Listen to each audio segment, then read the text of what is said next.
président algérien qui ne se contente plus de répondre, mais qui impose ses conditions face à une France déstabilisée. Abdelmadjid Tebboune ne parle plus de coopération, il parle de fermeté. Et cette fois, les mots visent un homme. Bruno Retailleau. Paris vacille, choqué par la détermination d'Alger. L'Algérie lève la voix et le monde écoute. Pourquoi cette montée soudaine de tension? Quelle vérité dérange? Reste jusqu'à la fin, car ce que tu vas découvrir pourrait bien marquer un tournant historique. Avant d'aller plus loin, pense à liker cette vidéo pour soutenir une voix algérienne forte et indépendante. Et si toi aussi tu es fier de la fermeté de Tebboune face à Paris, écris simplement en commentaire « Respect pour l'Algérie ». Fais entendre ton avis, il compte vraiment.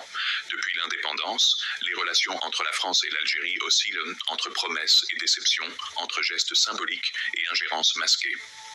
Le poids de la mémoire coloniale, jamais pleinement assumé par Paris, continue d'empoisonner les échanges. Les excuses attendues n'arrivent jamais, et chaque initiative française est perçue à Alger comme une tentative de garder un certain contrôle sur une ancienne colonie qui refuse désormais toute forme de tutelle. Quand Emmanuel Macron arrive au pouvoir en 2017, beaucoup en Algérie espèrent un renouveau. Jeune, moderne, éloigné des figures politiques marquées par le passé, il laissait croire à une page qui pourrait enfin se tourner. Mais très vite, l'espoir s'effrite. Derrière les sourires diplomatiques, les vieux réflexes ressurgissent. Macron évoque la colonisation comme un crime contre l'humanité, puis recule. Les gestes de reconnaissance restent partiels, flous, souvent perçus comme calculés. Pire encore, la politique française vis-à-vis de l'Algérie devient plus rigide, plus provocatrice.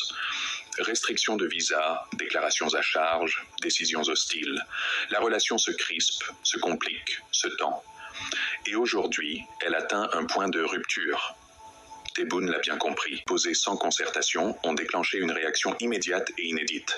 L'Algérie a décidé de répondre coup pour coup, dans une logique de réciprocité totale. Les mesures mises en place par Alger n'étaient pas symboliques. Elles ont été concrètes, visibles, presque choquantes pour les diplomates français. Parmi elles, la fouille des valises diplomatiques françaises à leur arrivée sur le territoire algérien. Un geste fort, un affront selon Paris, mais une réponse légitime selon Alger. Une manière de dire « Si vous touchez à notre dignité, nous toucherons à vos privilèges ». Cette réplique marquait un tournant, un message clair envoyé au sommet de l'État français. L'ère de la patience unilatérale est révolue.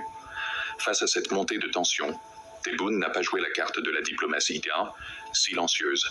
Il a pris la parole, publiquement, fermement, sans détour.